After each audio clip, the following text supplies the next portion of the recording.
Now, in America, Australia and most of Europe, you need a licence to become a barber. In the UK, though, anyone can do it, and you don't need training or even qualifications. Now, experts are concerned that there's been a rise in the number of men reporting hair and scalp issues, and it could be linked to dodgy barbers. Ben Hunte has been speaking to one man who's been severely affected.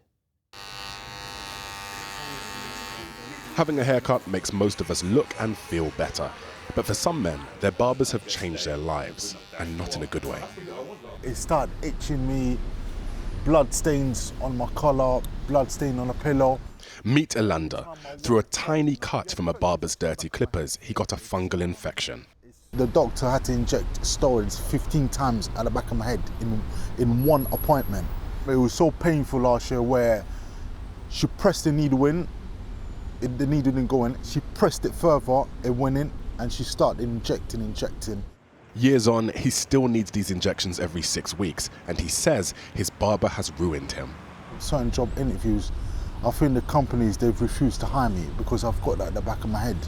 It destroys people's lives.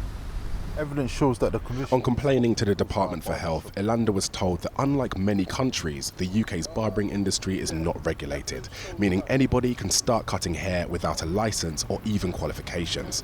Of course, training does exist, but most barbers don't do it. I would recommend that they at least undertake the theoretical side of a level 3 MVQ, which will then enable them to identify any kind of diseases. Would you want hepatitis, herpes and HIV? New figures from a UK-wide survey show that 80% of consumers think that barbers should be trained in order to practice.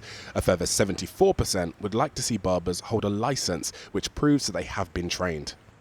With health and safety concerns growing, and with the average man getting a trim every 4 weeks, is it time for us to cut our risk as well as our hair? Dirty razors and blood-stained scissors. We showed one of the barbering industry's leading experts photos from within British shops. Obviously the hygiene of the pictures that I can see in front of me are fairly horrific. I mean, it's just not good enough. If we can get regulation, the chances of this happening are far less likely, because everybody will have to be properly trained and qualified before they can carry out any of these services. But do barbers themselves want to change?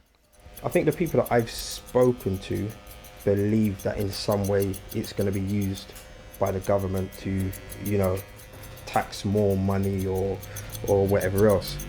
But I think the bottom line is health and safety kind of overrides money. Please, the government, if they're listening, try and do something about it. For Elanda, any changes would come too late, but he still doesn't want others to suffer. Ben Hunte, 5 News.